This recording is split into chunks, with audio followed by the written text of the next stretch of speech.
Clearly, the New York Times trying to sway this election for Hillary Clinton. But why the deliberate shift from traditional journalism? Joining me now to discuss, Adam Goodman, even Siegfried, and Gabby Morrongiello is back with us as well. Adam, I want to go to you first.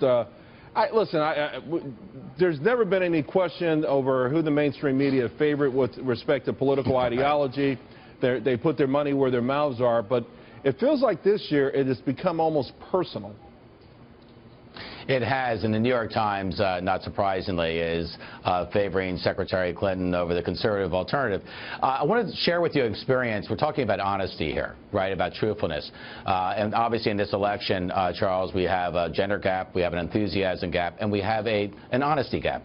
Last night in the city of St. Petersburg, there was a square-off in probably one of the hottest congressional contests in the country between the Democrat, former Governor Charlie Crist, and a maverick Republican, Congressman David Jolly.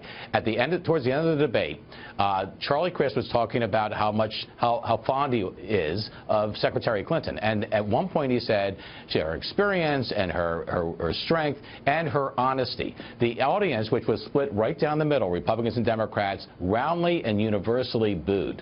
The American people, despite what the media are trying to sell, the American people actually get it, and they don't believe in what the Secretary has said, because I think she's been unwilling to share what she doesn't want to share, and she hides what she doesn't want to discuss. Yeah, but Evan, it does go beyond that, though, and I think for the media, probably the mainstream media, probably the last straw was last Friday when the overarching theme from the media, the narrative was, we've been played.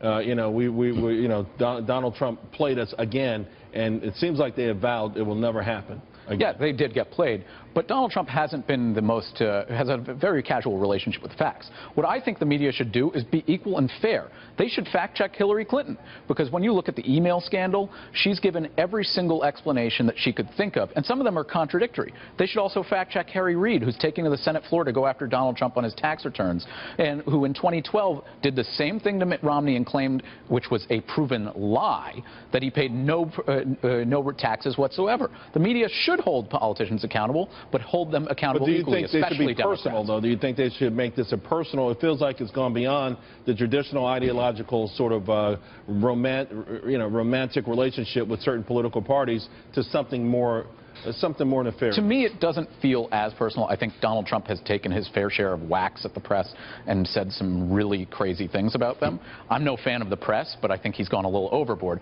And I think the press, they don't know what to do, and they're trying to figure it out as well.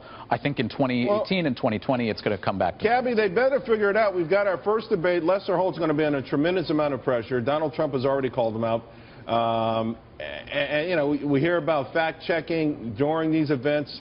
Matt Lauer was called to the carpet because a lot of things went over his head, or at least he didn't seem interested in doing any fact-checking.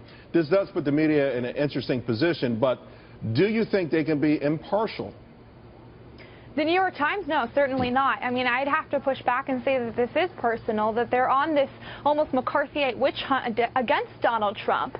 If you look at just this past 2 months, you saw the public editor of the New York Times call out her own newspaper for not lending any coverage to Chris Wallace's interview of Hillary Clinton, during which she aggressively misrepresented the facts about her private email practices. And then earlier this month, you had another editor of the New York Times reminding reporters on staff there that they need to not editorialize on social media.